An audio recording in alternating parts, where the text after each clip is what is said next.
Hello everyone, welcome to my channel. Today I just want to share a unique manga that could give you an inspiration about living and friendship. Now this is not a friendship manga like fairy tale where everything will go fine after a few friendship speeches.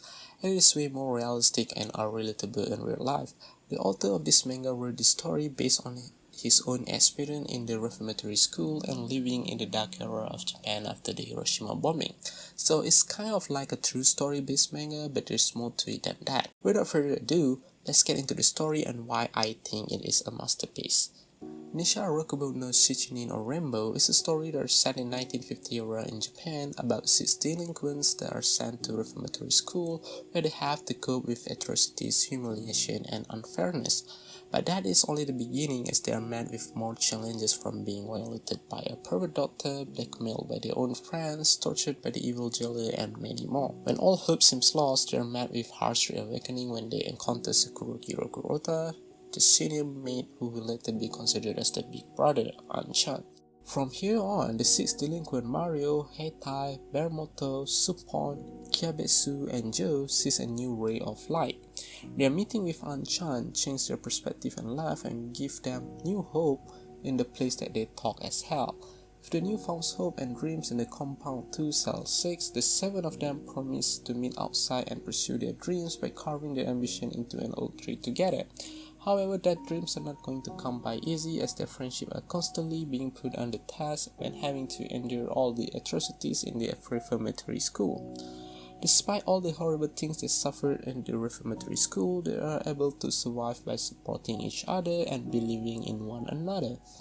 Overall, the story is so deep and very emotional to read, as it covers on this boy growing till adulthood, where the boys will then experience more things in life such as romance and many more. So there will be a lot of character development along the journey, and each of these developments are really interesting to see, especially with the romance being unpredictable and how relatable it is in real life. Later down the line, the story will slowly reveals a backstory on how unfortunate incident lead each of these protagonists into the reformatory school. So we'll get to know how exactly and for what they are being sent to reformatory school for. It will also shows how injustice the law system is at the time in Japan and how many innocent people suffered because of it. The protagonist is no exception to this. They are all victims of this horrible era. Now, I won't really go too deep into the story, as I think it's better for you to explore the story on your own, as savor its wonderfulness with as little spoiler. So, is Rokubō worth the read? Definitely, but it is not for everyone. To me, this is one of the manga that managed to touch my heart and makes me rethink my life decision, will give me courage to pursue friendship and fix my existing one. I'm sure you'll find something to learn or to be inspired of when reading it as well. From my point of view, Rokubō is a story about encounters and promises and how such encounters make a difference in life. For example, all of the protagonists came from different backgrounds and each have different talent, but they all stumble upon an obstacle that end them up in the reformatory school. Their encounter with Anchan is what helps them to rise back from the bottom and pursue their dreams, while their promise to each other is what keeps them going strong by overcoming the obstacle in life together.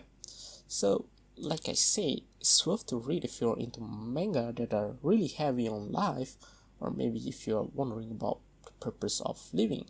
If that's the case, then Rokubō will definitely give you a clue on that, and will definitely meet your criteria. After all, it is written based on the author's own experience of living for the past 80 years. However, if you want to read the last 2 volumes of this manga, you will have to read the raw version of it. It's a shame that the Scanlation team have dropped it, so you will never be able to read the completed translation of it. I don't know why they do it. Maybe a lot of people are not interested in reading all manga and they're shifting their priorities into isekai manga, maybe. So yeah, with that said, I shall conclude my somehow review or whatever you want to call it video to an end here.